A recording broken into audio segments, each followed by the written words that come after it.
going to be replacing the bash shell with ZSH. There are many reasons to do this, but the main two reasons for me are that it has many more themes and plugins and has auto finish and many more features, so I like using it. Yeah, so first you need to install ZSH. So you can just open a terminal and run this one command. Okay, before running that, let me just change the font size so it's easier for you all to see. You just go into preferences, terminal font, and you can just increase the size here and click select and click OK. So you can install ZSH using sudo apt install ZSH and click enter. So just click Y and click enter. So just start installing it. Yeah, looks like ZSH has finished installing. So you can just launch it using ZSH and just click enter here. You can see this is what it looks like. You can see it's different from bash where you have that pi at Raspberry Pi. So it's different here. So for example, if I wanted to cd into the, let's say, documents directory, and I can do cd and type D and do tab, and it'll show me all the folders which start with D, so I can choose which one to go. So I can just keep clicking tab, tab, tab, and it'll loop through these folders. I can just choose one and finally click enter and it'll move into this. So then we need to install the OhmyZSH tool to install many cool themes and plugins. So let's just do that. So let's go to just search for OhmyZSH. And you will find the website here. Just click on it and you can see the install OhmyZSH button here. Just click on it and just copy the command here. Right click and click on copy, then open the terminal again and paste the command and click enter.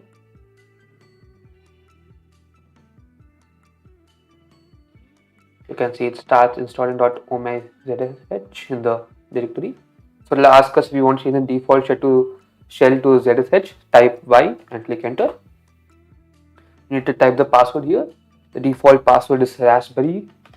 If you didn't change the password while setting your Pi up, you can see it says it's installed. So this is the default theme for OhmyZSH. I don't remember exactly what it's called.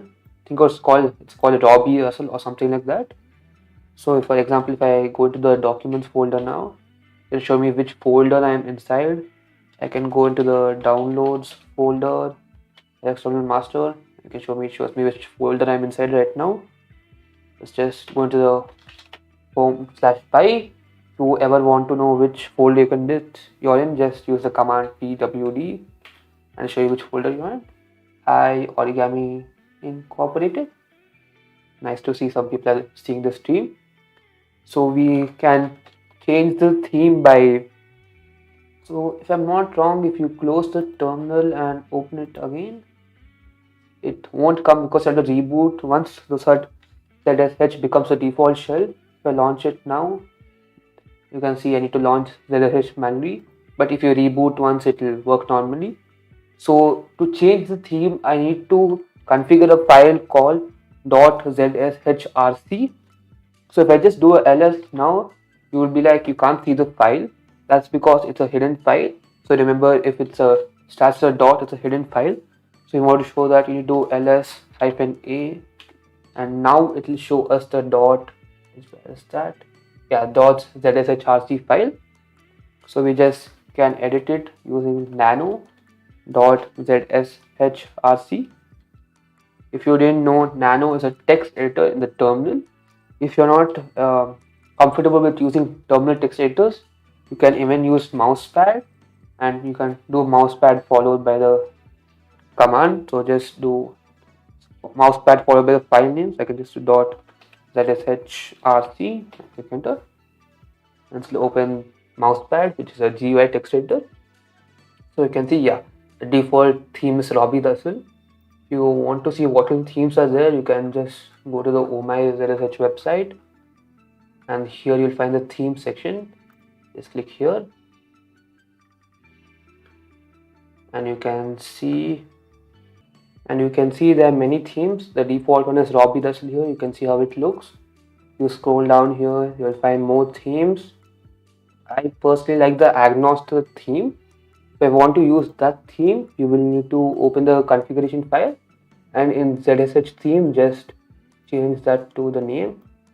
It was Agnostic, and just click Ctrl S and close mousepad.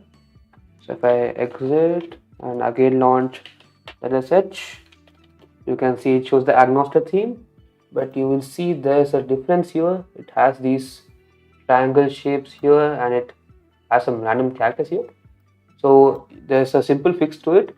You need to use the nerd font in the terminal here. So the nerd font I like to use is Fantastic Sans. So first we need to install it using apt. So to install that font, you just run sudo apt install fonts Fantastic Sans and just click enter. And once that's installed, we need to install the nerd fonts. So you can just open the browser and search for nerd fonts. Here just go to the GitHub page here for nerd fonts. So then let's go to node fonts, go into releases here, and here scroll down until you find the Fantastic Sans. Yeah, it's right here. Just click on it and it will download the zip file here. So it looks like the download is almost over. Yeah, it's over. Just open the file manager again, go into Py, into downloads, and extract the fonts file. So just click extract here, and you can see it extracts all the files. Unfortunately, it's not a directory, so we could manually move them into the other directory, but we can use a terminal here. So just open terminal, go into cd. Okay, before going to downloads directory, we need to create a folder here. It's called .fonts, mkdir .fonts. We need to create this so that the system knows where to search for the fonts. So the system will check to the fonts directory to see if we install any new fonts always. We need to create this directory. Then let's just go to the downloads directory. The ls here, you can see all the files. So if you want to move all the files to .fonts, you could manually name them. But the easier option is to tell the command line to move all files ending with .ttff into the .fonts directory. So if we want to do that, you can run move star. So it doesn't matter what the name is, just whatever star represents anything, and do .ttf. So what it means is any file name ending with .ttff that should apply to this, and move it to .fonts and click enter. So it will move all the node fonts. So once I run this, just close the terminal and open it again once. And now if I go into preferences and go into terminal font and search for node font, yeah, you can see the Fantastic Sans Mono node font here. Just click on it, just increase the size more, select and click OK. And now if I launch ZSH, you can see you don't have those weird symbols anymore. You have these nice triangles. Next, you can see the plugins now.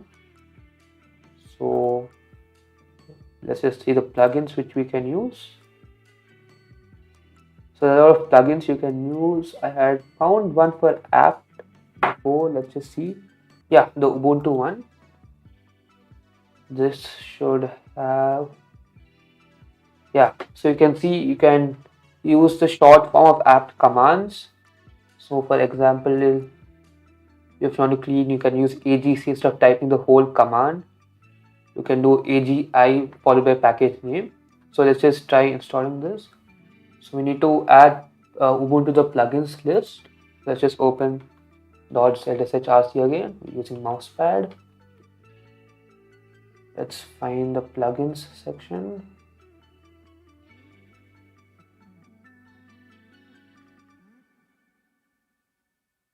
Yeah, you can see the plugins are here.